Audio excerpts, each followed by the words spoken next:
Most of us are familiar with John chapter 1 verse 1, but haven't heard it in this way.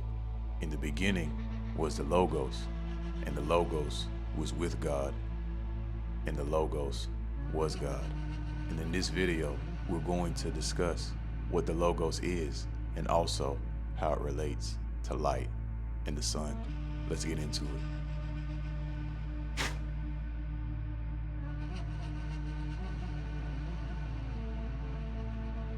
In mystical philosophy and the law of one, Logos refers to the divine creative principle, the cosmic mind that designs and orders a realm.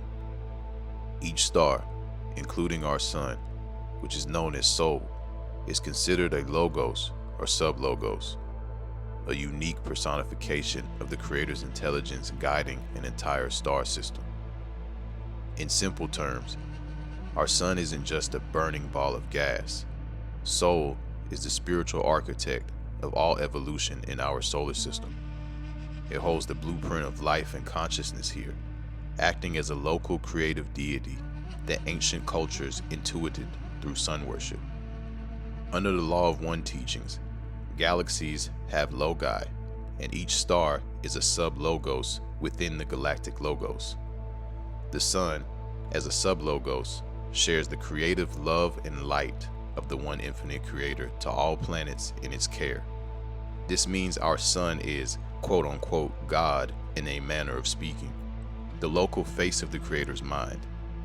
Every ray of sunlight carries intelligent energy, subtle information that shapes DNA, consciousness, and planetary conditions.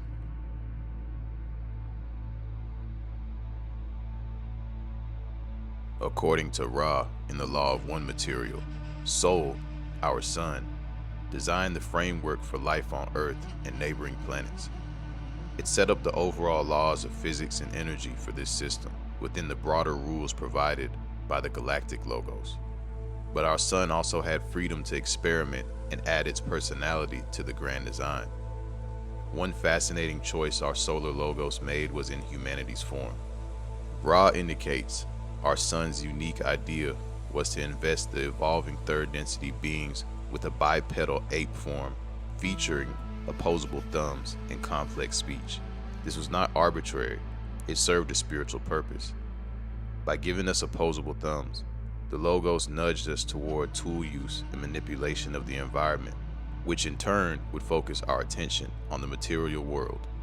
Likewise, by emphasizing vocal speech over telepathic communication, our logos cleverly intensified the veil of forgetting, making it harder to rely on innate psychic abilities and thus encouraging growth through physical experience. All of this was meant to deepen the game of third density life, so that humans would face greater challenge and catalysts on the road to spiritual evolution. In Ra's words, these choices would offer the third density form the near complete probability for the development of speech, taking complete precedence over concept communication or telepathy, and make the entities drawn to the making, holding, and using of physical tools. In short, Soul wove a richer illusion for us to investigate and navigate, one that ultimately yields more intense learning and soul growth. Giving humans the opposable thumb, however, also made humans more prone to creating weapons and becoming warlike. On the surface, that may seem as though it's a negative trait, but from the perspective of the logos, it is another means for humans to develop a greater awareness of self in their environment through the catalyst provided of war.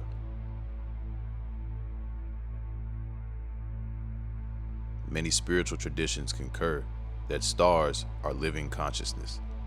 The law of one portrays them as great beings of love and light, logi, each with their own theme or focus for the evolution of worlds.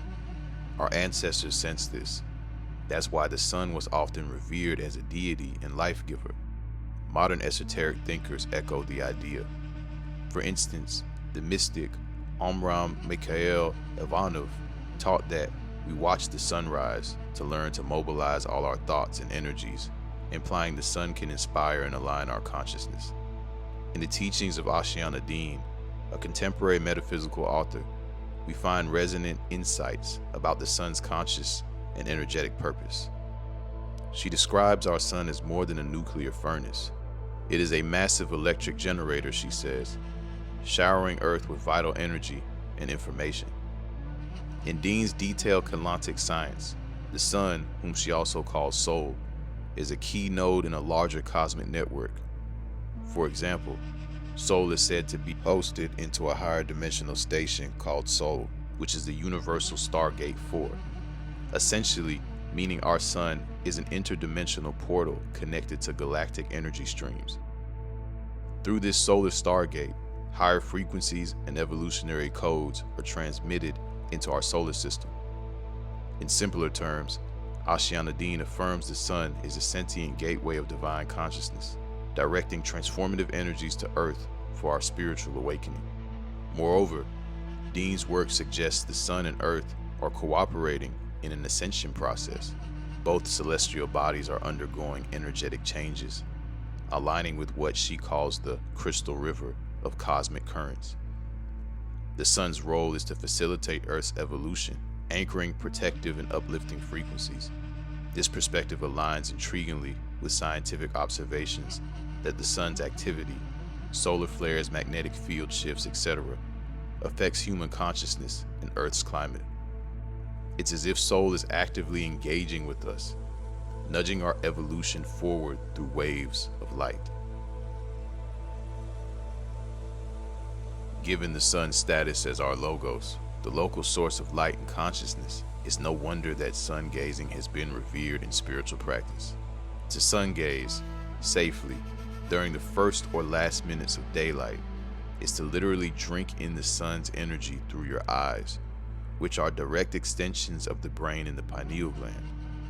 In a mystical sense, this is communion with our logos. The sun's rays carry light codes, subtle packets of information or prana that can upgrade our subtle bodies and even our DNA. Modern sun gazers report a variety of benefits: more energy, clearer mind, reduced hunger, improved mood and sleep cycles. But beyond the physical, the spiritual significance is profound. When you gaze at the sun with reverence and open heart, you are connecting your soul to the source of life in this system. You are literally looking into the eyes of the logos. This practice can reawaken dormant parts of your consciousness. Sunlight stimulates the pineal gland, the third eye, which helps unblock intuition and inner vision. Many practitioners feel that sun gazing reboots their soul, reminding them of their divine blueprint and original connection to the cosmos. It's as if the sun sends a gentle download of wisdom and harmony into one's being. Indeed, one teacher of Surya Yoga describes the process as becoming one with the sun, whereby one's awareness is awakened and ordinary consciousness evolves into sun consciousness. As you continue this practice, just like the sun, one starts living a life of giving, attaining peace, radiating joy and harmony with the cosmos. These poetic words highlight how communing with the sun can transform us, fostering qualities of light, generosity, and insight. Even simply meditating at dawn or sunrise can have a powerful effect. The twilight moments carry a special stillness and high prana that many traditions consider ideal for spiritual practice. As the law of one implies, light itself is intelligent. Thus, basking in sunlight consciously is receiving divine intelligence into our being. Of course, safety is crucial. So in the beginning, one should only sun gaze in the very early morning or late sunset hours when the UV index is minimal. With proper care, this practice becomes a blessing and a sacrament.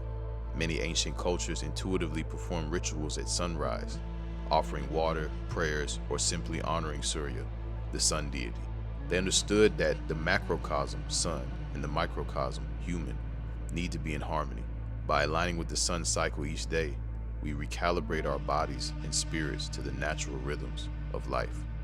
To deepen your connection during sun gazing, you can incorporate ancient Sanskrit mantras honoring the sun. These solar mantras carry the vibrations of reverence and invite the sun's blessings into your being. In the Vedic tradition, Surya is the divine embodiment of the sun's energy, the dispeller of darkness and giver of life. By chanting Surya mantras, you attune yourself to soul's frequency.